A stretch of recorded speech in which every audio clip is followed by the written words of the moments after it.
Well, the Eagles got an expected win against the Raiders this past week. They won in the way that they should have won, the way we expected them to win in the fashion in which we expected. Now, we're going into Commanders week. They got the Commanders in DC tomorrow, a little Saturday game at this point during the year. Now, looking at this Eagles game against the Commanders, the Eagles are honestly lucky Jaden Daniels is not playing. Like Jaden Daniels, seeing Jaden Daniels at this point in this season with a nothing to lose mentality, with his healthy receiver duo in Terry McLaurin and Deebo Samuel, with what could really be a healthy offensive line for one of the few points this season with Sam Cosmi and Laramie Tunsil, who could come back this week against the Eagles. Seeing Jaden Daniels in that unit could be the toughest test for the Eagles. That really could have been the toughest game for the Eagles this season. And we know we've had some tough games. We've definitely had some tough matchups. The Broncos, the Chargers, the Chiefs. Like we've had some tough games.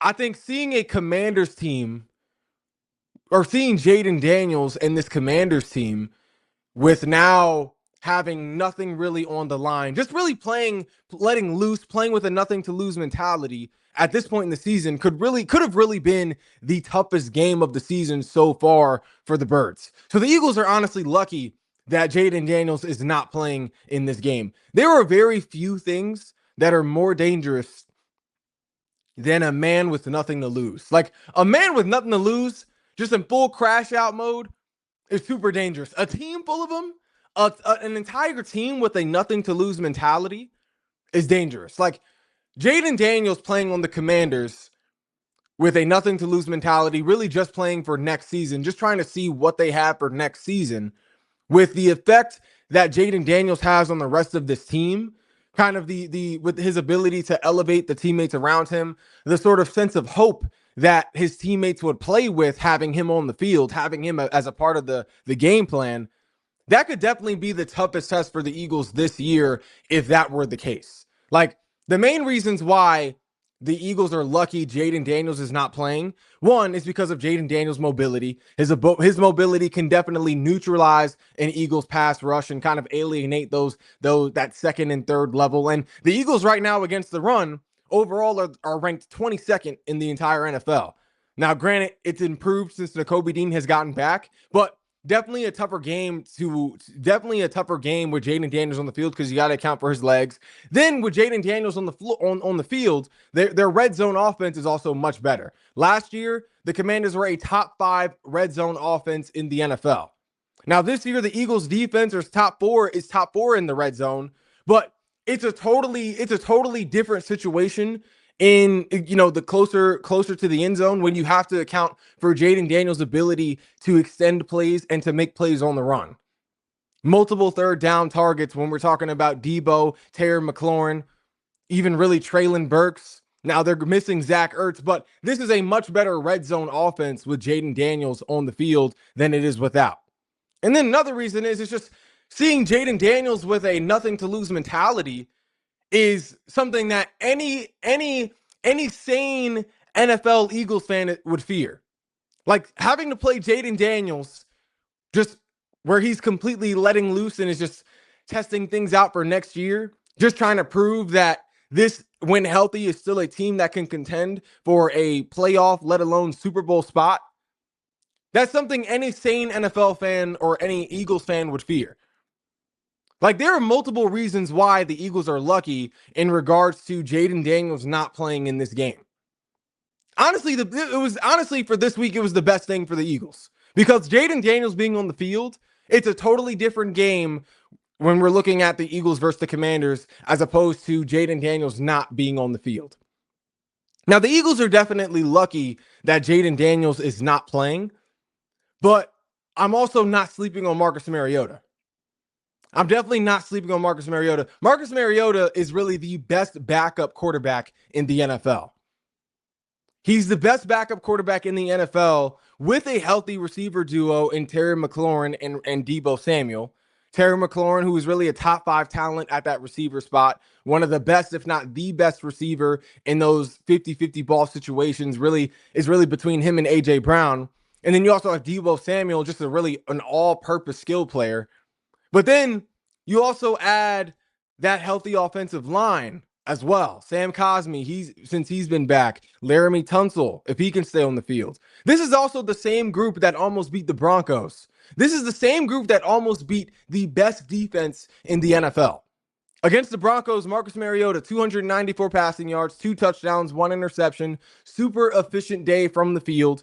Terry McLaurin, 94 receiving yards, 1 touchdown. Deebo Samuel, 64 receiving yards. Even Treylon Burks, even though he only had 1 reception for 5 yards, that 1 reception is really like arguably the best catch of the entire year. Catch of the year candidate. Contested one hand grab for a touchdown in the corner of the end zone. Like, this is the same group that almost beat the Broncos. I am not sleeping on this unit. I'm not sleeping on that squad that was 1 play away from clutching an overtime win against arguably what has been the hottest team in the NFL at this point. 11 straight wins, could be the best team in the AFC going into the playoffs. Even though we're lucky Jaden Daniels is not playing, I am not sleeping on Marcus Mariota in this matchup against the Eagles. There's no way. This is definitely going to be a game. Definitely going to be a game. Like, I'm looking at this Commanders team, like, honestly, when healthy, this Commanders team, and I've been saying this from the jump, this Commanders team could really be the toughest competition for the Eagles in the NFC because of who they have at quarterback and their offensive rookie of the year, greatest rookie to ever play the game of football in Jaden Daniels. With this receiver group that he has, Terry McLaurin, one of the best receiver ones in the NFL, a truly elite receiver. Deebo Samuel, a constant big play guy, multi-purpose receiver. But then you also get a little interesting mix with Treylon Burks, a guy who, didn't pan out as a receiver 1, not necessarily as a receiver 2, but you also have to take into account who his quarterbacks were. This guy could really be a promising receiver 3, especially when you add him into this mix with Jaden Daniels, showing that big catch, big play ability that he showed against the Broncos. You got younger guys who are showing a lot of promise. Jalen Lane, Luke McCaffrey, 2 guys who have made huge plays this year when they've been on the field. Solid backfield in Ja'Cory Crofsky-Merritt, Jeremy McNichols, Chris Rodriguez. Honestly, I think the one thing that they're missing is a tight end with, Zach Ertz being down ACL. That could be, especially at his age, that could be tough for him to come back from. But this Commanders team, when healthy, especially at least on offense, is a formidable unit and is really, in my opinion, the biggest competition for the Eagles in the NFC and will be for the next 2 to 3 years. So this honestly, but even without Jaden Daniels this year, even looking at Marcus Mariota is not your average backup. I still think with Marcus Mariota, the Eagles do have a game on their hands when you take into account what this group has been able to do in light of all of the different injuries that they have had at multiple different levels. But one matchup that I am really looking forward to is Quinion Mitchell versus Terry McLaurin. This is the type of matchup that'll feed families. I do think you look at Quinion Mitchell. Quinion Mitchell is a guy, or honestly, the guy who has looked like the best corner in the NFL this year, or at least top 2, against Terry McLaurin, a guy who really one of the most underrated receivers in the NFL, a top 2 receiver in 50-50 contested catch situations. This is a matchup that'll feed families. I am leaning towards Quinion Mitchell winning this matchup. I do think Quinion Mitchell will lead this matchup. Like Terry McLaurin is a top 5 talent in the NFL, no question. But like I said before, Quinion Mitchell right now is playing like the best corner in the NFL. That includes Patrick Surtain. That includes Jalen Johnson. That includes Emmanuel Forbes. Like, Quinion Mitchell right now is the only corner with 500 plus coverage snaps and has only allowed 0 touchdowns. 500 plus snaps, 0 touchdowns allowed. Like, in November, Quinion Mitchell was the most targeted player on the defensive side of the ball. Led the NFL, 71 total targets. But he was also the same guy that allowed the lowest completion percentage with 43. Most targets, lowest completion percentages allowed. Like, the way Quinion Mitchell looks right now, You honestly could say he is the most dependable player, the most reliable player on this defensive unit. Like that's one area of the field that on the Eagles defensive end of things, that's one area of the field that we never have to worry about because of how quiet Quinion Mitchell keeps it. That's the main area that we never have to worry about because of how good, how dominant, how strap coverage, how good Quinion Mitchell looks in that man-to-man situation in zone, regardless of what coverage it is, how good he looks in those situations, regardless of who he's lined up against. I do think Quinion Mitchell will win this matchup, but it's definitely going to be a fun one to watch because of who he's going against. And if Quinion Mitchell has shown anything this year, it's the ability to be able to lock down elite receivers. He was able to lock down. He was able to lock down. He was able to lock down Emeka Egbuka and Mike Evans. Like Quinion Mitchell is a guy that'll play like a number one corner, regardless of who he's lined up against. Regardless of who he's lined up against. So that's definitely going to be an interesting matchup to look out for. Now, looking at the other side of the ball, I am interested to see what Deebo Samuel is able to do in this matchup because of the Cooper DeJean and Adoree Jackson factor. Like, honestly, looking at Adoree Jackson's improvement this season means everything for this matchup specifically. We know Quinion Mitchell is good on the other side of the field with Terry McLaurin. Quinion Mitchell was locking up Terry McLaurin last year with Terry McLaurin having a fully healthy season. We know Quinion Mitchell is good on that side of the field going up against a Terry McLaurin that hasn't really been on the field much this year.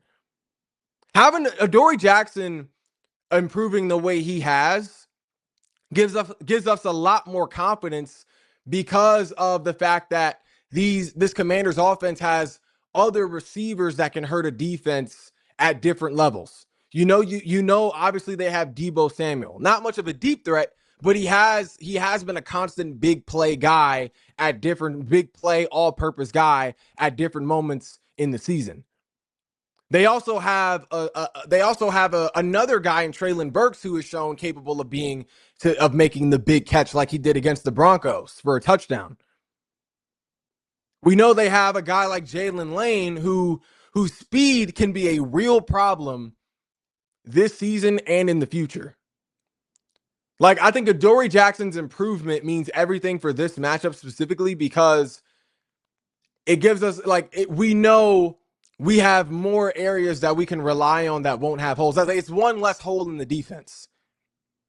The way Adoree Jackson has looked since the Jalen Phillips trade, we now know we have one less hole in the defense because of how he has stepped it up, because of how much better he looks step for step, stride for stride, going up against his receivers in his matchups. And then Cooper DeJean right now, I believe, had the best coverage grade out of week 15. Has the best coverage grade right now as a DB going into week 16. We know we have Adoree Jackson's improvement means everything because now we know, regardless of what DB we have on the field, whether it's Cooper DeJean or Adoree Jackson, we know that there isn't going to be a wide gaping hole on the field. We know that it's not going to be an automatic mismatch on one side of the field. So that means a lot. Adoree Jackson's improvement means a lot because now if our weakest link in Adoree Jackson on the defense is playing the way he's playing, it really just tells you how good this defense looks the closer we get to the playoffs. With our weakest link looking the way he looks right now in Adoree Jackson, it should tell you how good this defense looks going into the playoffs. Like this defense right now, even and especially the way they've played without Jalen Carter, is honestly what's keeping this team afloat right now. It's honestly what's keeping this team afloat.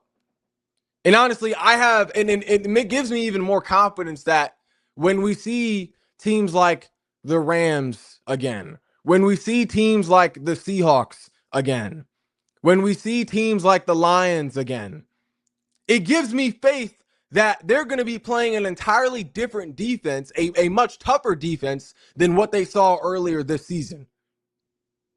100%.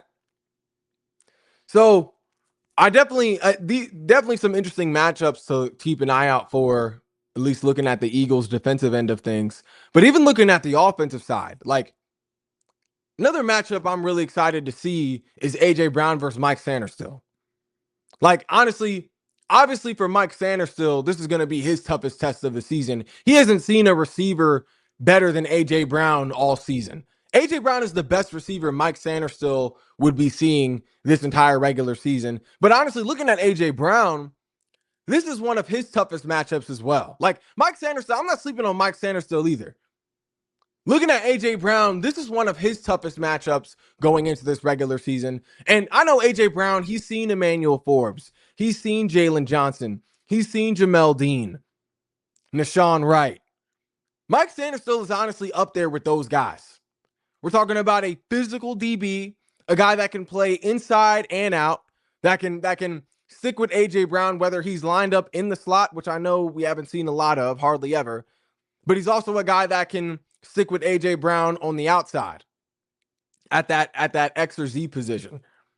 I'm not sleeping on Mike Sanderstill because I'm not sleeping on a guy who really could have been a defensive rookie of the year candidate last year. Like, this is honestly a tough matchup going both ways. Now, obviously, I think A.J. Brown is going to win that matchup. I think A.J. Brown, being the elite receiver that he is, being a top 5 receiver that he is, no, really being a top 2 receiver that he is overall, this is a matchup that A.J. Brown should win, but it's definitely going to be one of his toughest matchups this year. It's definitely going to be Mike Sanderstill's toughest matchup of the year. That's another matchup that'll feed families, but I do think A.J. Brown wins this matchup 100%. Wins the matchup 100%. An even better, even closer competition, honestly, I think would be Mike Sanderstill and Devontae Smith. I think Mike Sanderstill, whichever side he's lined up on, regardless of where he goes, whichever side A.J. Brown and Devontae Smith is lined up on, there's definitely going to be a tough test in terms of this secondary. Because honestly, the Commanders' secondary right now looks better than that front five group. That secondary right now with Mike Sanderstill, with Antonio Hamilton, Will Harris, like that secondary right now, especially since Will Harris has come back and has gotten healthy, that secondary right now looks better than that front 5 group. Like Mike Sanderstill and Antonio Hamilton against A.J. Brown and Devontae Smith, I think that's going to be a tougher test than what people realize. Like, we're looking at Mike Sanderstill, a guy who really had the numbers to be a defensive rookie of the year candidate last year, was step for step and stride for stride with Cooper DeJean in terms of production, at least in the regular season, obviously. But then you're looking at a guy in Antonio Hamilton who really seems like he's carving out a role for himself in the secondary in this defense. Like, I wouldn't be surprised if he is the starting corner next year, definitely in front of Marshawn Lattimore and possibly in front of Trey Amos. Like, I think Mike Sanderstill and Antonio Hamilton definitely pose a little more comp to A.J. Brown and Devontae Smith than what people realize. But even with that being said, it's still a matchup that A.J. Brown and Devontae Smith should win. Like, this passing game should not struggle nearly as much as they did against the Chargers going up against this Commanders defense. 100%. 100%. Now, something that should definitely be a heavy emphasis in this game against the Commanders, like, honestly, like, even though I think the passing game shouldn't have too much trouble against the Commanders, I don't expect it to be as active as the run game. Like, the Eagles' run game should be like, honestly, it should be the run game should be a heavy run game for the Eagles against the Commanders. It should honestly be a heavy run game for the Eagles against the Commanders. Right now, the Commanders are ranked 28th in the NFL against the run. There is no reason why this Eagles team should not pound the ball down the Commanders' throat.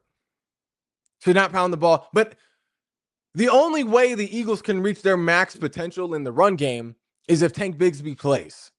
Tank Bigsby needs to get more carries in this game against the Commanders. Like, the run game can only reach its full potency, its max potency, if Tank Bigsby is in the rotation. If Tank Bigsby is in rotation. Tank Bigsby needs way more of a load in order for this run game to take advantage of the Commanders. We're talking about a Commanders defense that is 28th right now against the run in regards to NFL defenses. If we have a run game by committee with Saquon Barkley and Tank Bigsby, this run game could honestly put up close to 200 rushing yards against this Commanders defense. Saquon Barkley, we know, is liable to hit a home run play here and there, but Tank Bigsby is a guy that can really wear down a defense, especially on third and fourth down. He was averaging close to 10 yards per carry a few weeks ago when he was really playing. Like, this is a running back duo that can really be at the level of a Sonic and Knuckles, of a Jahmyr Gibbs and David Montgomery in Detroit. Like, if there's any game where Tank Bigsby needs the ball, it's this week against the Commanders because of how weak the Commanders are against the run. But honestly, looking at Saquon Barkley, another reason why I think Tank Bigsby should be more involved in the run game is because Saquon Barkley should not be the main workhorse in the run game this week. Honestly, if anything, I expect Saquon Barkley to be productive in this game against the Commanders, but I expect him to be more productive in the passing game than the running game. Like, I know the Commanders are a weak run stop defense, ranked 28th in the league right now, but the Commanders linebackers also do not do a good job of guarding running backs out of the backfield. Like, if we're looking, like, Saquon Barkley honestly should have a field day in the passing game because of how slow Bobby Wagner looks right now in the pass against running backs out of the backfield. Like, if we're looking at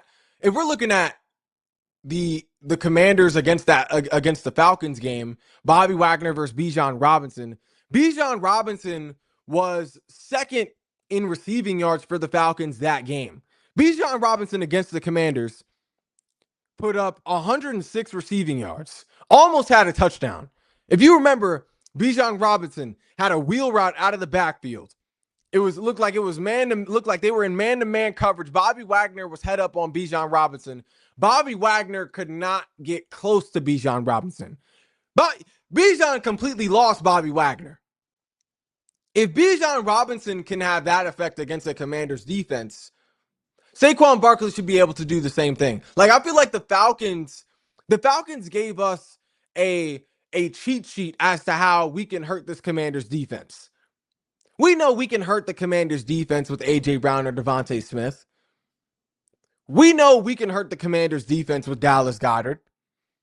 But one way we can definitely hurt this Commanders defense is with Saquon Barkley in the passing game.